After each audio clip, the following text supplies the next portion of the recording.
La troisième raison, c'est parce que ça, c'est du côté de l'entreprise. Les ressources humaines qui sont généralement mandatées pour recruter des gens en cybersécurité n'ont pas forcément la connaissance nécessaire afin de recruter des profils en cybersécurité.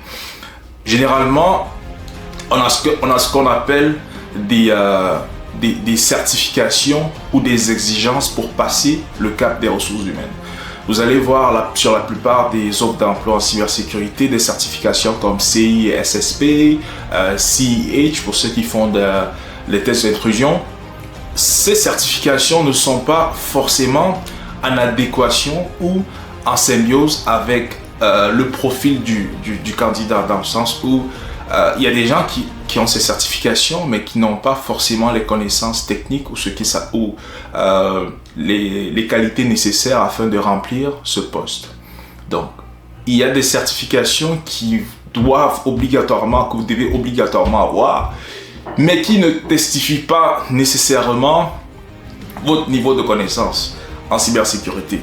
Et ce qui est à noter ici, c'est que dans le domaine de la cybersécurité, les meilleurs profils ne sont pas forcément ceux qui sont allés faire un master ou un doctorat.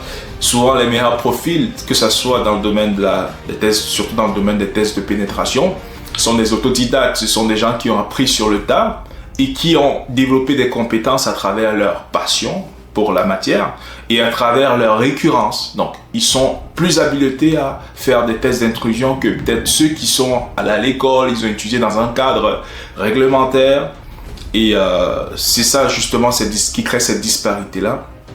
Au niveau des ressources humaines, ils se focalisent ou ils essayent de prendre souvent des références sur d'autres manières de faire, comment d'autres entreprises font pour recruter, mais cela ne reflète pas forcément la réalité opérationnelle. Sur le plan opérationnel en informatique, on a des profils qui sont très bons, qui sont très expérimentés, mais qui n'ont pas forcément ces certifications-là.